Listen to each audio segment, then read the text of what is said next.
bà sự đây bóng vốn bà thay đi đá cứ nhom bàn ở thua video này cứ màu prap đầm nâng lõ tẹt tông tận nâng bóng vốn miền bành hà bài phèn bà này lạng bái á bà cứ nhom bàn rọc bà ở sốt bàn hải tẹt tông tận nâng ở sốt cứ bà nọc nong đầy nhom nịch rồi bà anh ấy chia tất năm ở sốt bồ rán bao vốn bà bao vốn khi thà chứ thì thả tất cứ mình men thế bà chẳng cứวิธีប្រើប្រាស់បាទតាក់ទងទៅនឹងឱសថបាទបន្តភ្នែកឡើងបាយបាទបាយភ្នែកបាទគឺឱសថនេះដែរគឺបាទចម្រាញ់ពីបាទធម្មជាតិពិតបាទវាជាប្រភេទវល្លិណាបងប្អូនបាទប្រភេទវល្លិប៉ុន្តែថ្នាំនេះទៀតសោតគឺបាទធ្វើបត់ពិសោធន៍បាទសាករួចរាល់អស់ហើយបងប្អូនបាទទទួលផលបានល្អណាស់បាទអញ្ចឹងបើសិនជាថ្នាំបើសិនជាអត់ទាន់មកពិសោធន៍ទេខ្ញុំអត់ប្រាប់បងប្អូនទេបាទអានេះខ្ញុំពិសោធន៍រួចរាល់ហើយបងប្អូនបាទតាក់ទងនឹងភ្នែកឡើងបាយណាបាទភ្នែកឡើងបាយគឺចាប់ពីអាយុបាទ3ខែចុះក្រោមបាទភ្នែកបងប្អូនណាទៅតែកាត់ថ្មីឬក៏បងប្អូនកើតយូរខែយូរឆ្នាំបាទ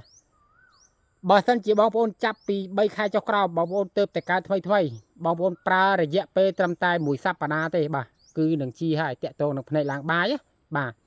អាការៈភ្នែកឡើងបាយគឺវាឡើងចំសកដាវិរិចមកបាទពេញកែវភ្នែកយើងនឹងឯងបាទហ្នឹងហើយគេហៅភ្នែកឡើងបាយបាទអញ្ចឹងថ្នាំនេះខ្ញុំបញ្ជាក់បន្តិចណាបាទអត់មានប៉ះពាល់ទៅដល់ភ្នែកទេបាទមានបងប្អូនយើងគាត់ប្រើត្រូវច្រើនណាស់បាទដោយសារខ្ញុំអត់ទាន់មាន feedback ពីគាត់បាទខ្ញុំអត់ទាន់ផ្សព្វផ្សាយទេដោយសារថ្ងៃនេះបាទអ្នកប្រើត្រូវនោះគាត់អត់នៅដល់ចឹងហើយខ្ញុំមកធ្វើវីដេអូសិនបាទស្អែកខ្ញុំនឹងទៅយក feedback ឲ្យបងប្អូនបាទទស្សនាទាំងអស់គ្នាតើគាត់ប្រើរយៈពេលប្រហែលថ្ងៃបាទនឹងបានផលណាបាទឥឡូវនេះខ្ញុំមកប្រាប់អំពីវិធីប្រើបាទវិធីប្រើគឺថ្នាំបតក់ភ្នែកឡើងបាយនេះគឺបងប្អូនភ្នែកឡើងបាយចាប់ពី3ខែចុះក្រោមគឺបងប្អូនប្រើរយៈពេលត្រឹមតែ7ថ្ងៃគឺវាបានផលបាទរបៀបប្រើគឺយើងបតក់ក្នុងមួយថ្ងៃ2ដងបាទព្រឹកហើយនឹងល្ងាចណាបងប្អូនបាទព្រឹកហើយនឹងល្ងាចបាទយើងបតក់មួយខាងគឺ2តំណក់ទៅ3តំណក់ណាបាទបញ្ជាក់ណាបងប្អូនបាទបតក់តែ2ដងទេហើយអត់មានផលប៉ះពាល់អីទៅដល់ភ្នែកបងប្អូនទាំងអស់បាទអាហ្នឹងខ្ញុំធានាតាក់ទងទៅនឹងបញ្ហាភ្នែកដែលបងប្អូនប្រើប្រាស់ឱសថនេះហើយបាទវាធ្វើឲ្យភ្នែកបងប្អូនមានបញ្ហាអញ្ចឹងទៅគឺខ្ញុំធានាបាទខ្ញុំធានាខុសត្រូវអញ្ចឹងណាបាទអញ្ចឹងថ្នាំនេះដែរបងប្អូនស្ដាប់ខ្ញុំឲ្យច្បាស់ស្ដាប់ខ្ញុំឲ្យតន់បាទគឺវាត្រូវជាមួយតែភ្នែកឡើងបាយទេណាបាទភ្នែកឡើងបាយអញ្ចឹងបញ្ហាភ្នែកឡើងបាយនេះទៀតសោតបាទមានបងប្អូនកើតច្រើនណាស់បាទមានបងប្អូនគាត់បានឆាតមករកខ្ញុំបាទជាច្រើនបាទcomment ដែរឲ្យខ្ញុំបាទរីរោគបាទថ្នាំឱសថបុរាណតាក់ទងទៅនឹងភ្នែកឡើងបាយផងបាទពីមុនខ្ញុំផ្សព្វផ្សាយតាក់ទងទៅនឹងភ្នែកកតុយថ្លានសវាងព្រិលលមោះលកម្មបងប្អូនបាទថ្នាំនៅមានបាទមានដូចគ្នាបាទឥឡូវនេះខ្ញុំរកបានថ្មីមួយទៀតហើយតាក់ទងនឹងភ្នែកឡើងបាយបាទអញ្ចឹងវិធីប្រើប្រាស់គឺយើងប្រើក្នុងមួយថ្ងៃ2ដងបាទក្នុងមួយថ្ងៃ2ដងព្រឹកល្ងាចបាទតោះណាបងប្អូនបាទអញ្ចឹងយើងបតក់ក្នុង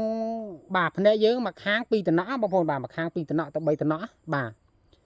អញ្ចឹងគឺថ្នាំនេះយើងអាចទុករក្សានៅក្នុងទូទឹកកកបានណាបងប្អូនបាទទុកនៅក្នុងទូទឹកកកបានពេលបងប្អូនប្រើចាំបងប្អូនយកមកបតក់បាទបញ្ជាក់ណាថ្នាំនេះអត់មានកាហាយបាទអត់មានកាហាយដូចថ្នាំភ្នែកកតុយថ្លែនទេបាទភ្នែកកតុយថ្លែនផ្សារបាទអានេះអត់ផ្សារទេបាទដាក់ទៅមានតែត្រជាក់ហ្មងត្រជាក់ស្រួលត្រជាក់ហើយគឺវាកាត់បងប្អូនបាទវាកាត់ភ្នែកឡើងបាយបាទនេះគឺសម្រាប់តែភ្នែកឡើងបាយបាទអញ្ចឹងវីដេអូនេះគឺខ្ញុំមកប្រាប់បងប្អូនបាទតាក់ទងទៅនឹងបញ្ហាបងប្អូនភ្នែកឡើងបាយបើសិនជាបងប្អូនត្រូវការបងប្អូនអាចឆាតនៅក្នុង page នេះបានណាបាទឆាតមករកខ្ញុំបានណាបងប្អូនបាទឆាតមករកខ្ញុំបានបាទលេខទូរស័ព្ទខ្ញុំក៏មានដែរបាទ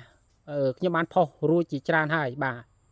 អញ្ចឹងបងប្អូនអាចចូលមើលនៅក្នុង page បងប្អូនដឹងហើយបាទលេខទូរស័ព្ទខ្ញុំក៏មានបាទឆាតខ្ញុំក៏មានបងប្អូនអាចឆាតមករកបានណាបងប្អូនបាទតាក់ទងទៅនឹងភ្នែកឡើងបាយកតុយថ្លែនសវាងព្រិលលមោះលកម្មហ្នឹងបាទមានណាបងប្អូនបាទមានតាក់ទងទៅនឹងថ្នាំឱសថបុរាណ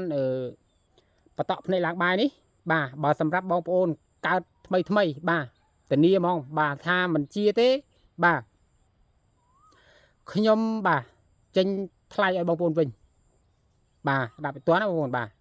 គឺអសតនេះទីផ្សោតបាទខ្ញុំពិសោធន៍រួចរាល់អស់ហើយបាទខ្ញុំបាទហ៊ានអាងថាថ្នាំនេះបន្តទៅវាត្រជាក់ភ្នែកវាអត់ប៉ះពាល់ដល់ភ្នែកបាទអញ្ចឹងគឺថ្នាំនេះបាទប្រើសម្រាប់តែភ្នែកឡើងបាយទេណាបាទតើណាបងប្អូនបាទតើបញ្ហាភ្នែកបកបាទស្ដាប់ពីតើណាបងប្អូនបាទបញ្ហាភ្នែកបកគឺអត់ឲ្យប្រើដាច់ខាតតើនេះបងប្អូនបាទតើនេះបាទភ្នែកបកបាទភ្នែកធ្លាប់វះគឺអត់ឲ្យប្រើទេបើសិនជាភ្នែកក្រហមភ្នែកលមាស់ភ្នែកលកម្មប្រើបានបាទប្រើបានតកតងនឹងឱសថបុរាណនេះណាបាទប្រើបានណាបងប្អូនបាទអញ្ចឹងបើសិនជាបងប្អូនមានចម្ងល់មានសំណួរអ្វីបាទបងប្អូនអាច comment នៅខាងក្រោមវីដេអូរបស់ខ្ញុំបានណាបងប្អូនបាទបងប្អូនចង់ដឹងពីបញ្ហាបាទតកតងនឹងភ្នែកបងប្អូន comment នៅក្រោមវីដេអូបានណាបងប្អូនបាទអញ្ចឹងបញ្ហារឿងសេវាបងប្អូនអាចឆាតមកណាបាទខ្ញុំអត់ប្រាប់នៅក្នុងវីដេអូទេបាទព្រោះវាខុសគោលការណ៍ណាបងប្អូនបាទអរគុណច្រើន